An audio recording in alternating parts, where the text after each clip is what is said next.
moments later.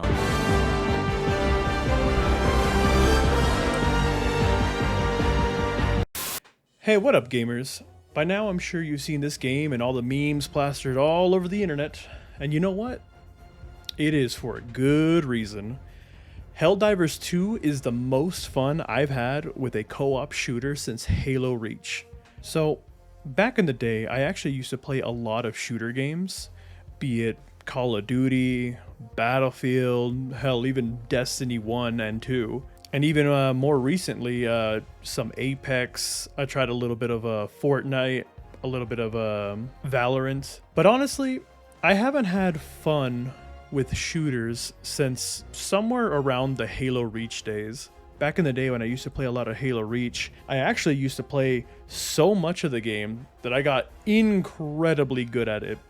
My favorite game mode was, what was that thing called? Tactical, I think? It's the one where you run in with a DMR and then you just, everything that hits you in the head just one taps you. That game mode was my shit. And the amount of time I spent leveling up my character, going through the ranks, trying to get all the fun stuff. That was the last time I played co-op with a bunch of my friends and had a great time just playing a shooter.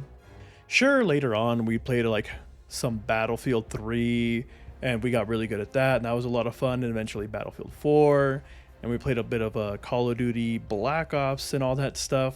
And even later when we got into Destiny, I put a lot of time into Destiny. I think I going back and looking at my PlayStation thing, I think I had about like 3,000 or 4,000 hours clocked into just Destiny 1. And it was a fun time, yeah, but most of that time was us spent just, dicking around and kind of just doing a few objectives here and there, clearing some dailies, and it was a good time, not to like knock the game or anything, but since those days long ago, I have not had as much fun with a game as I do with this one. Helldivers 2 is just pure chaos and fun. Like, this game has everything. It has explosions, it has robots, it has giant bugs to kill, it has that stupid Starship Troopers ass comedy. And there's one thing about this game is that it's the closest I've ever gotten to feeling absolutely patriotic as But anyway, that's enough about all that. Let's talk about the game for like the gameplay real quick. So in this game, compared to all the other games that are out right now, all the other live service games, this one is at a $40 price point, whereas, some of them are free, but to get cosmetics and stuff costs you an arm and a leg, right? Like spending $20, $30 on some kind of like shop item, right? Where this game differs a little bit though, is that taking a look at the shop, I would pull it up, but then I have to go take a screenshot and I'm kind of strapped for time. But the shop only goes up to $20. Like, there is no credit buying beyond the $20 limit, right? And on top of that, this game lets you farm the premium currency. Like, if you go onto a mission, there's a good chance you can find premium credits, and if you play enough, you can buy the stuff from the shop without ever having to spend a single dime, which is, in my opinion, one of the best things about this game. It's been a long time since I've played a live service game where they're not trying to shove their microtransactions down your throat to be like, hey, you know what, buy this game, or buy this cosmetic, buy this, buy that, look at this, look how cool this is. There's none of that here. The game throws you in, you get a free battle pass of sorts that you can work your way through, and if you collect enough, or if you want to drop like $10, you can buy the premium battle pass thing that also has some cool stuff, but it's not necessary. You could just grind the game and get there without ever having to spend a single dime, and I think that's fantastic. Another thing about this game that I really like is I like the fact that you can customize your loadout however you want. Sure, you got to level up first and, buy everything with credits and requisition slips and all that other stuff, and some things don't unlock until the higher levels.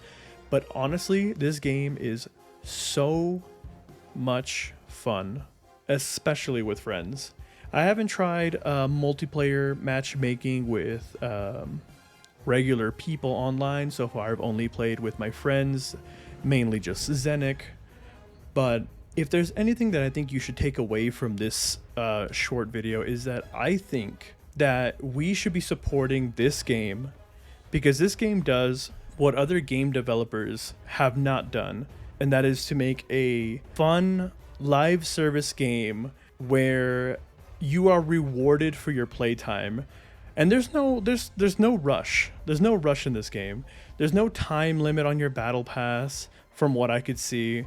It's just play the game, grab your medals, go unlock stuff. It's really straightforward and easy, and this game is so much fun. The amount of times me and my teammates have accidentally killed each other, mainly me, I'm very bad at throwing grenades sometimes, is so funny. And it brings a kind of like chaotic, fun co-op gameplay that, like, honestly, the gaming scene hasn't seen in like a good while. So that's kind of just like my short little piece on this game. I don't know, I highly recommend this game if you're thinking about getting it. I might make another video on this game sometime later once I've put more hours under my belt, because I think I have like about 15-16 hours into the game. I'm not too far in. Yeah, no, if you guys want to check this game out, you want to go ahead and get it. It's, like I said, only $40 on Steam. It's a lot of fun, especially if you have friends you can play it. Xbox players, I'm sorry, I really hope that this game comes out for you guys soon, but anyway, yeah, that'll do it for now, so I'll catch you guys later. Peace. Let me see. Fire in the hole.